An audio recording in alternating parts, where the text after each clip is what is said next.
हमारे साउंड भाई के लिए ताली बजा दिए भाई, बहुत बढ़िया साउंड बजा तरीका के लिए। और बाकी हमारे बिहार के भारे जितने भी सारे भाई लोग जुड़े हुए हैं और यहाँ के भी और अदर भी स्टेज के, सबको मेरा दिल से प्रणाम है। आप लोग हमेशा हमें प्यार आशीर्वाद देते हैं और ऐसे ही देते रहेंगे।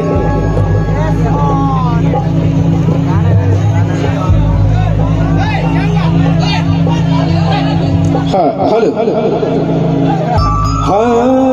हेलो। तो अभी हमारे जितने भी गाने आ रहे हैं आप लोग का आशीर्वाद से, और आप लोग का आशीर्वाद है, कृपा है कि हमारी पहली फिल्म आ रही है आटा चक्की एक प्रेम कहानी। और मैं चाहूंगा कि जब हमारी फिल्म थिएटर में लगे तो आप लोग अपने भाई को, अपने बेटे को प्यार आशीर्वाद दें, ताकि आप लोग प्यार आशीर्वाद देंगे तो फिर मुझे भी हौसला बढ़ेगा और भी फिल्म बनाएंगे हम लोग। बाकी भैया कैसे कहा तारी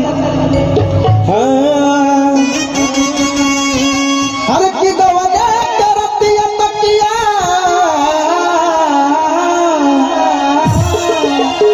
हर दिल बात ढूंढ रे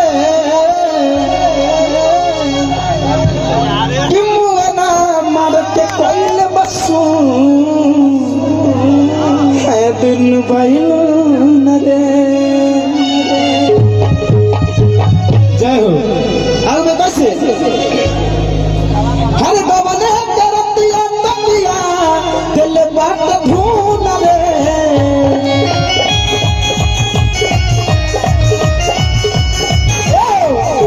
गवने करतिया तकिया दिल बात ढूंढ रे।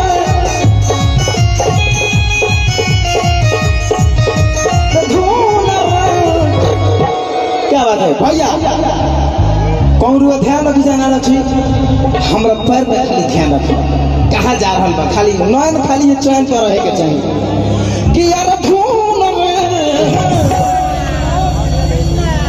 कि मुआना महारत कोई